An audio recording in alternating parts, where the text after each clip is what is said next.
Hi, this is Ravi. CBI వాళ్ళు పిచ్చోళ్ళు, అవినాష్ రెడ్డి అమాయకుడు. ఈ కామెంట్ చేసింది ఎవరో కాదు, ఒక వైసీపీ నేత, జగన్కి బాగా కావాల్సిన ఒక బంధువు. సో వివేక హత్య కేసులో ప్రధానంగా ఆరోపణలు ఎదుర్కొన్న ఛార్జ్షీట్ కూడా వేయించుకున్న అవినాష్ రెడ్డి అమాయకుడు అంట. మరి నిజంగా అమాయకుడేనా? ఇదే అంశంపై మనతో మాట్లాడేందుకు సీనియర్ జర్నలిస్ట్ సిఎస్ రావు గారు ఉన్నారు. ఆయన అడిగి మరిన్ని తెలుసుకుందాం. సార్, అవినాష్ రెడ్డి అమాయకుడు, ఈ రెండు పదాలు వింటానికి చాలా బాగున్నాయి. అది రెండుకి సంబంధం ఉందా? అంటే ప్రపంచం కూడా కాదు. సో వివేకానంద రెడ్డి ప్రపంచంగా బతికిన ఆమె కూతురు ప్లస్ వైఎస్ రాజశేఖర కూతురే అవినాష్ రెడ్డి వివేకానంద రెడ్డి చంపాడని స్పష్టంగా చెప్తున్నా కూడా ఇంకా వాళ్ళ చుట్టాలు అంటే జగన్ తాలూకు వంది మాగుదులు వీళ్ళంతా కలిసి అవినాష్ రెడ్డిని అమాయకుడు అంటాం ఎంతో కరెక్ట్ సార్? సో ఒకటేంటంటే అసలు వివేకానంద రెడ్డిని ఎవరు చంపారు అనే దాని మీద ఇన్వెస్టిగేషన్ దాదాపు కంప్లీట్ అయిపోయింది. దానికి ఛార్జ్ షీట్ కూడా వేశారు. అయితే దానికి ఒక రాజముద్ర వేసినట్టు జగన్ మోహన్ రెడ్డి మేనమామ ఒక రాజముద్ర వేశాడు, తెలుసో తెలియకో మరి. ఆయన అవినాష్ రెడ్డిని పక్కన పెట్టుకొని ఎన్నికలు క్యాంపెయిన్ చేస్తూ ఆయన చెప్పినటువంటిది ఏంటంటే అవినాష్ రెడ్డి ఆయన వెళ్ళేటప్పటికి వివేకానంద రెడ్డి ఎక్కడ ఏంటి పరిస్థితి అనేది తెలుసు అని చెప్పాడు. అంటే వివేకానంద రెడ్డి మర్డర్ చేసింది గంగిరెడ్డి అని తెలిసేశాడు. గంగిరెడ్డి చేశాడు. అయితే గంగిరెడ్డి మర్డర్ చేసిన తర్వాత అక్కడ శివప్రకాష్ రెడ్డి ఫోన్ చేశాడు. ఎవరికి?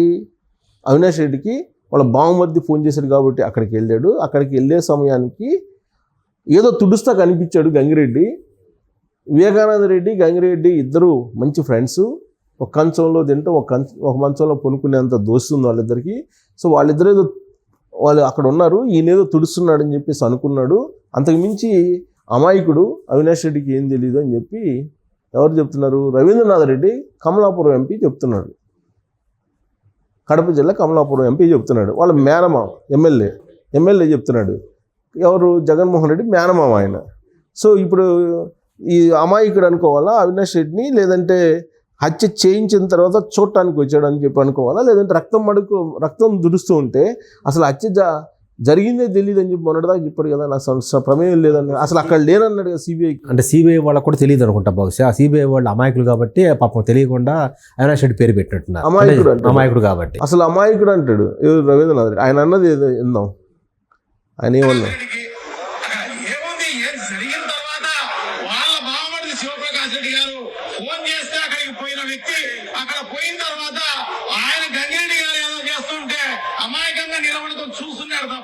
ఇంకో రకమైన కార్యక్రమంగా ఈయన తుడిసింది లేదు, ఏం లేదు. గంగిరెడ్డి గారి పాత్ర అయితే ఖచ్చితంగా ఉంది. ఖచ్చితంగా గంగిరెడ్డి గారు చేశారు కాబట్టి అప్పుడు తెలియదు. గంగిరెడ్డి గారు వివేకానంద రెడ్డి గారు ఇద్దరు చాలా క్లోజ్ గా ఉంటారు కాబట్టి సో ఆయన పక్కన ఒకటే మంచంలో పడుకునే కార్యక్రమం, ఒకటే కంచంలో తినే కార్యక్రమం చేస్తున్నారు అన్నమాట. ఎర్రగంగిరెడ్డి అని చెప్పేసి వివేకానంద రెడ్డి కమ్మడి ఉంటాడు అన్నమాట. ఆయన పాత్ర ఖచ్చితంగా ఉంది. సో ఆయన చేస్తూ ఉంటే ఈయన ఆపలేకపోయి ఉండొచ్చు. ఎందుకంటే ఎంతో క్లోజ్ గా వివేకానంద రెడ్డికి చాలా క్లోజ్ గా ఉండే వ్యక్తి ఈయన ఏదో చేస్తున్నాడు అని చెప్పేసి అనుకుని ఉండవచ్చు అనమాట. సో అమాయకంగా ఆయన నిలబడుకొని పాపం ఈ విషయం ప్రజలందరికీ తెలియజేసే కార్యక్రమం ఫోన్ లో చేస్తూ ఆ కార్యక్రమానికి చేస్తున్నారు తప్ప అది పాపం అవినాష్ రెడ్డికి ఏమీ తెలియదు. ఆ కార్యక్రమం అంటే 10 కార్యక్రమం అన్నారు. అదేదో కార్యక్రమం మర్డర్ కూడా కార్యక్రమం అంటున్నారు. ఎర్రగంగిరెడ్డి మాత్రం చంపాడు, ఇది నిజం. ఎర్రగంగిరెడ్డి చెప్పాడు. పాపం ఈయన చూస్తున్నాడు. అంటే చంపిన తర్వాత సొంత బాబాయిని చంపుతుంటే చూస్తున్నాడు. అంటే ఇంతమంది ఉన్నప్పుడు వాళ్ళకే ఫోన్ చేశారు, ప్రపంచంలో ఇంకెవరికి ఫోన్ చేయాలి. 100 ఏమైపోయింది, అంబులెన్స్ ఏమైపోయింది, వీళ్ళు ఎవరికి లేవు, ఫోన్ లేవు. సో ఎర్రగంగిరెడ్డి చంపాడు. చంపుతుంటే ఈయన చూశాడు. చంపమంది ఎవరమ్మా చెప్పట్లేదు. చంపముందు ఎవరు చెప్పట్లేదు. అసలు గంగిరెడ్డి చంపుతుంటే ఈయన ఏం చేశాడు? పక్కన ఏదో ఈయన పోయేటప్పటికి ఏదో తుడుస్తున్నారు, ఏదో వాళ్ళు ఏదో చేసుకుంటున్నారు అని చెప్పి అనుకున్నారంట. వాళ్ళు ఏదో చేసుకుంటున్నారు అని చెప్పి అనుకున్నాడంట అవినాష్ రెడ్డి. ఈయన ఒక సినిమా తీశాడు.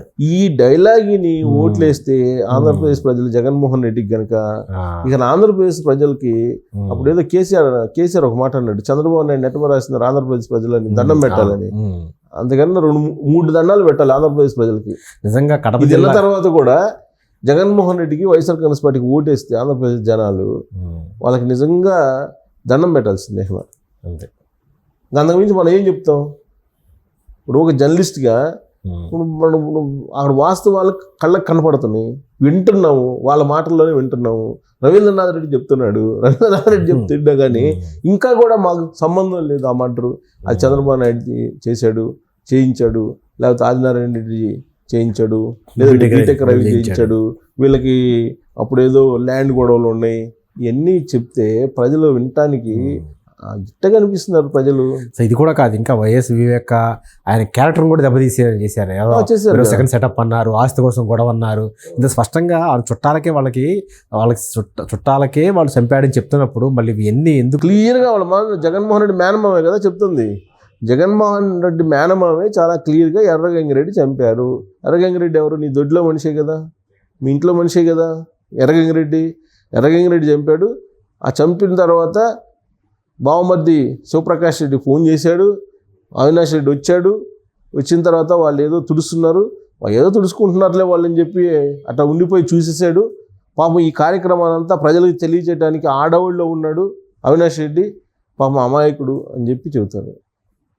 బాబాయిని చంపి ఆడ రక్తం మడుగులో పడుంటి ఆ రక్తాన్ని తుడిచేసి కట్టులేస్తూ ఉంటే ఎర్రగంగిరెడ్డి పక్క నుండి సహాయం చేశాడని చెప్పి సిబిఐ చెప్తా అంటే అవినాష్ రెడ్డి రోల్ ఏంటి, వాళ్ళ నాన్న రోల్ ఏందని ఇప్పటికి కూడా మభ్యపెట్టేటువంటి ప్రయత్నం చేస్తుంటారంటే ఏమనుకోవాలి అసలు? ఇప్పుడు షర్మిల సునీతారెడ్డి ఒకవైపు చెప్తున్నారు అసలు ఏం జరిగింది అనేది, వాళ్ళిద్దరు చాలా క్లియర్గా చెప్తున్నారు కదా, మా ఇంట్లోనే ఇట్లాంటి హంతకులు ఉంటారని చెప్పి మేము ఊహించలేదు, అది తెలిసిన తర్వాత నేను ఒకసారిగా ఆశ్చర్యపోయానని చెప్తున్నాను కదా. అప్పటిదాకా జగన్మోహన్ రెడ్డి నమ్మింది కదా 2019లో, జగన్మోహన్ రెడ్డి ఏం చెప్తే అది చెప్పింది కదా సునీతారెడ్డి. పాపం చెప్పారు కదా, ఒక తండ్రిని మర్డర్ చేసినటువంటి హంతకుల్ని శిక్షించండి అని చెప్పి కోరటంలో తప్పేంటి ఆవిడ? ప్లస్ నువ్వు ఒక పవర్లో ఉండి, ఒక ముఖ్యమంత్రి హోదాలో ఉండి బాబాయిని చంపినటువంటి హంతకులను నువ్వు కాపాడేటువంటి ప్రయత్నం చేస్తున్నావు అని చెప్పి ఆవిడ అడుగుతుంది కదా, ఎందుకు చేస్తున్నావని. పైగా ఆవిడ పోయి కలిసినప్పుడు అప్పట్లో ఈయన చెప్పింది, సునీతారెడ్డి చెప్పిన దాని ప్రకారం సిబిఐకి దీన్ని ఇవ్వండి కేసు నేనంటే, సిబిఐకి ఇస్తే అవినాష్ రెడ్డి బీజేపీలోకి వెళ్తాడు అని చెప్పి జగన్మోహన్ రెడ్డి చెప్పాడు అని చెప్పి సునీతారెడ్డి చెప్తుంది కదా. అంటే అవినాష్ రెడ్డి ప్రమేయం ఉంది అని చెప్పి తెలుసు కదా. మరి ఆ ఎంపీ సీట్ ఇచ్చి మళ్ళీ ఎలా ఆయన్ని ఎంపీగా నిలబెట్టి గెలిపించాలనుకుంటున్నాం? అందుకే ఇప్పుడు వాళ్ళిద్దరూ కడప జిల్లా ప్రజల్లో ఆలోచింపజేసేలాగా కడప జిల్లా ప్రజల దగ్గరికి వెళ్ళి ప్రాధాయపడుతున్నారు. న్యాయస్థానాల్లో న్యాయం జరగట్లేదు. జగన్మోహన్ రెడ్డి అధికారంలో ఉన్నంతకాలం న్యాయస్థానాల్లో న్యాయం జరగదు, ముందుకు పోనట్లేదు విచారణని. కాబట్టి మీరు జగన్మోహన్ రెడ్డిని ఓడించండి, అధికారం నుంచి దించేయండి, అప్పుడే వివేకానంద రెడ్డి ఆత్మ శాంతిస్తుంది, అప్పుడే విచారణ కొనసాగుతుంది, హంతకులకు శిక్ష పడుతుంది. అందుకే మేము ప్రజా తీర్పులో కోసం వచ్చాము, ప్రజా కోర్టులో తీర్చుకుందామని వచ్చాము. మీరు జగన్మోహన్ రెడ్డి యొక్క వాలకాన్ని, జగన్మోహన్ రెడ్డి యొక్క నేర స్వభావాన్ని తెలుసుకోండి, అతను నమ్మకండి, అతను ప్రమాదకారి అని చెప్పి ఇద్దరు చెల్లెళ్ళు చెప్తున్నారు కదా. ఇంకెవరు చెప్పాలి ప్రజలకి? జగన్మోహన్ రెడ్డి అతని గురించి దగ్గర నుంచి చూసినటువంటి వాళ్ళు, చిన్నప్పటి నుంచి చూసినటువంటి వాళ్ళు చెప్తూ ఉంటే ఇంకా కూడా ప్రజలు నమ్మకపోతే ఇంకా ఎవరు చెప్తే నమ్ముతారు ప్రజలు? అంటే మార్కెటింగ్ చేసుకోవటం, లేదంటే వాళ్ళ సొంత మీడియాలో డబ్బా కొట్టుకుంటే అది నమ్ముతా కూర్చుంటారా? అది వాళ్ళ ఇష్టం. ఇక్కడ ఆంధ్రప్రదేశ్ ప్రజల ఇష్టం. ఇంత క్లియర్గా కుటుంబ సభ్యులు చెప్తున్నా కానీ మేము ఇంతే అని చెప్పి అనుకుంటే ఆంధ్రప్రదేశ్ ప్రజలు మనం చేయగలిగింది ఏం లేదు. బట్ ఇప్పటికైనా వాళ్ళు ఆలోచిస్తారని చెప్పి నాకైతే నమ్మకం ఉంది ఆంధ్రప్రదేశ్ ప్రజల మీద. ఎందుకంటే మేధావర్గం ఎక్కువ ఉంది అక్కడ. సో సరైన తీర్పు ఇస్తారని అనుకుంటున్నా, ఇవ్వాలని కోరుకుంటున్నాను.